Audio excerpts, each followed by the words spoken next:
In the quarterfinals of the Generation Cup, the latest Meltwater Champions Chess Tour online event, we saw the matchup of the two 17-year-olds, Vincent Keymer against Ramesh Babu Praggnanandhaa. So I know I have a lot of viewers in Germany and a lot of viewers in India, so I'm sure you're all very interested in this match. So 4-game match. 15 minutes on the clock plus 10 seconds per move. This was game one. Both players, Keymer and Pragg, making incredible strides over the last couple of years.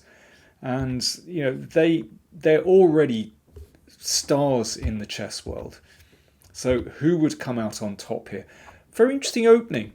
So you can see with this move bishop e2, Keymer is playing just really pragmatically, not trying to blow Pragg off the board here. It's like a reversed Slav, but now we have a structure on the board which is absolutely typical from many different openings. For example, you know, if we go back to a Caro-Kann exchange variation like this, it's basically the same pawn structure. And if we look at a Queen's Gambit exchange variation, some people call this the Carlsbad pawn structure. You can see it's exactly the same, this time with colours reversed. So this kind of generic position after this exchange, very important indeed, and really this tests your understanding of pawn structure, of where pieces should be placed. Really useful kind of structure to understand. So this bishop comes out before black closes with e6. There we are. The bishop is now outside the pawn chain. And that makes it more difficult for white to generate an attack on the king side. Basically, you know, because of these open diagonals and the semi-open file here, this ultimately is where white wants to be playing.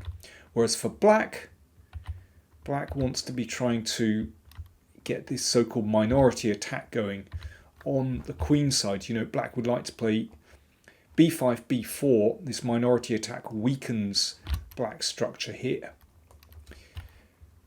Queen c7, so that is directed against knight e5. So it means if knight e5 comes, then after this, basically that can be exchanged and the knight will just drop back here. That's okay for black. So that's why the queen just ducked back to c7. a4, so that preempts expansion here. Rook b8. And now the normal move, coming back to this move knight e5, that's the normal move in this position. And we get this kind of position. So the knight is on the outpost. Black would exchange off.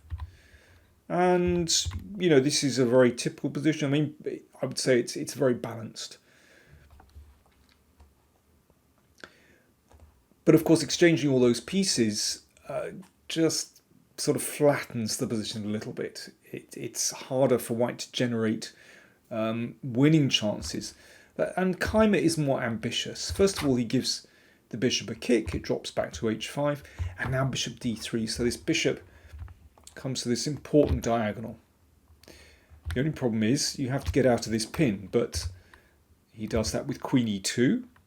And at the same time prevents b5.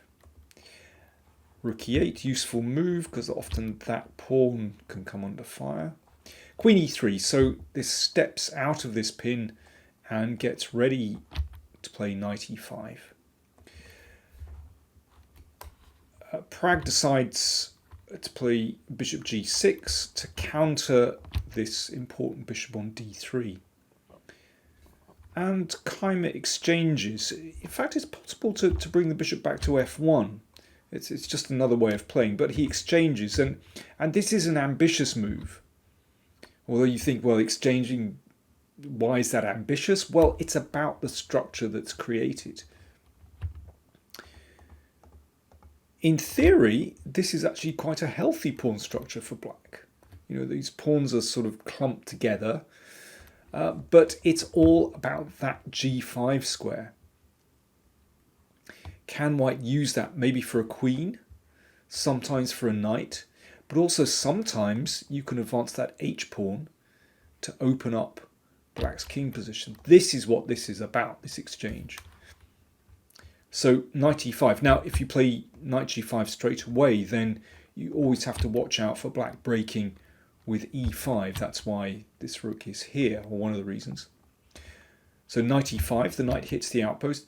And now, yeah, I mean, the normal move for black here would be to exchange off that knight. But watch what happens. The knight comes to f3, and this is, with the pawn on g6, this is a very different kind of position. White has access to that square, but also h4, h5 is coming to open up black's king position, and that's actually very dangerous. Therefore, knight d7 played instead, and that knight took the opportunity. Well, it could be exchanged off now, but it just hopped back to d3. And, you know, if we compare this with the Queen's Gambit declined, or the Queen's Gambit exchange variation, where a knight is on d6, so here it's on d3, it's the same position mirrored, then I know from experience that that is a beautiful position for the knight, looking at absolutely key squares. Also defends the pawn on b2 when black opens up the queen side. And sometimes you can even play b4 and get the knight into c5. So very well known to be a nice position for the knight. Knight a5. So now Pragg brings his knight into play. I want to come to this square. Knight f3, knight c4, and queen g5. So already we can see that Vincent is using that g5 square very nicely. Who knows, one day the queen might be able to come here, h4, then knight g5, or it might support the advance of the h-pawn. a5. So this basically ensures that the a-file stays closed, because, I mean, in this position, let's just come back and move, black wants to play b5, but doesn't want to invite pressure here. That can be taken straight away potentially. So first of all, a5,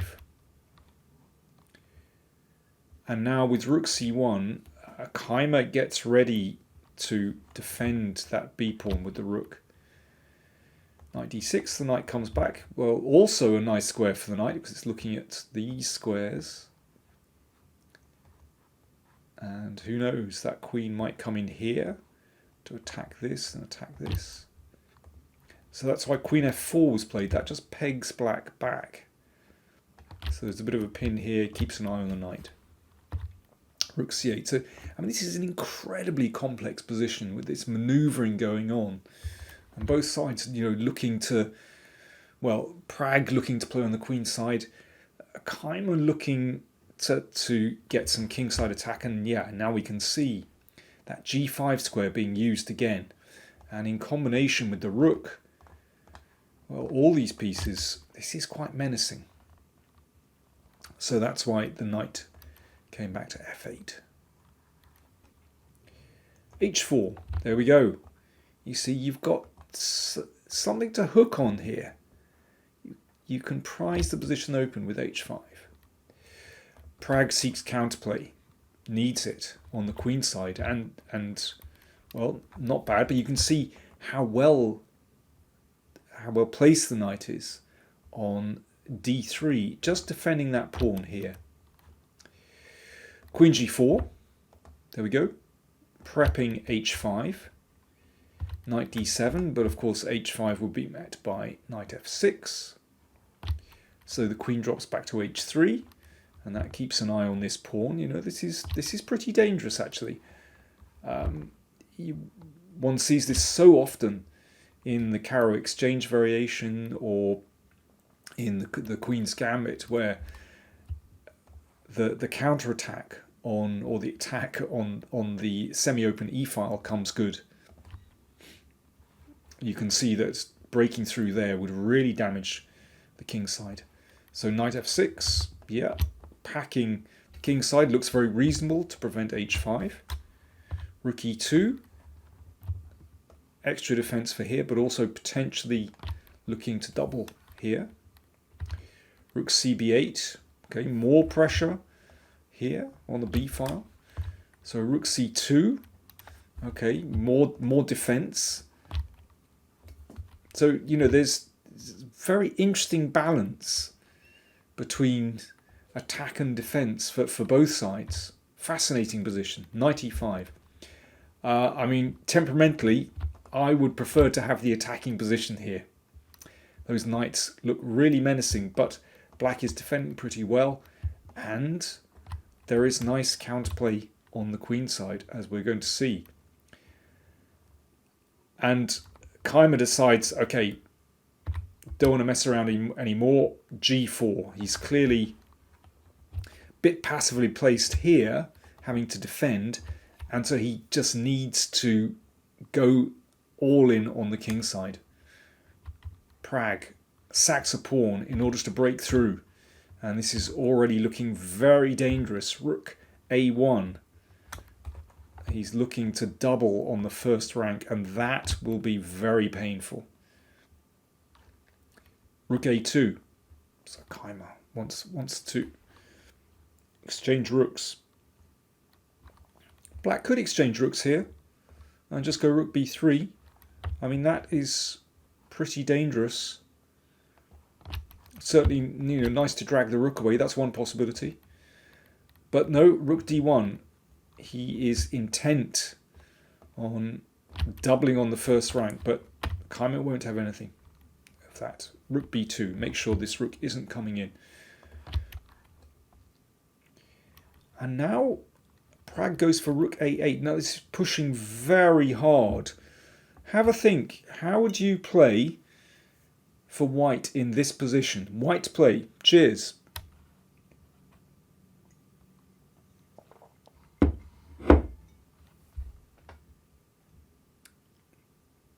Well, there's a very strong move that Keymer did not play. He could have broken in with knight takes e6. And after this is taken, g5. So you can see with that piece sacrifice, both these pawns have been weakened. And, well, this one is threatened. If the knight comes back, then queen takes e6, where you can see that black's position is just collapsing here. That's a lovely move, shutting out the queen with some checkmates threatened. So knight takes e6 would have been very strong. Instead, Keymer went for rook b3. I should say that by this point, of course, both players, this is move 37, both players running very short on time. Rook a1. Looking to take this pawn. h5. So, I mean, really, the game is reaching boiling point. So Keymer might have, well, I don't know about overlooked, but underestimated that piece sacrifice. But he has very, very nice play. And, I mean, really, for Pragg, the game is spinning out of control at this moment. He could have tried to exchange pieces, but even so, this sacrifice is incredibly strong. And you could h6 starts to open things up. You can see that, you know, this rook could easily come into play and turn right towards the king side. All white's pieces are looking good here, and h6 just prizes open the king. And these rooks disconnected, split rooks now. If they don't break through quickly, you know, white is looking good there. So understandably, Pragg took on a3, but by this time,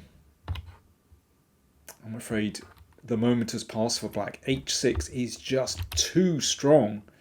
Keymer, I mean, it's a pretty slow motion attack, but we're on move 41, but he's got there. Obviously, if the queen comes in, then that really spells the end for black.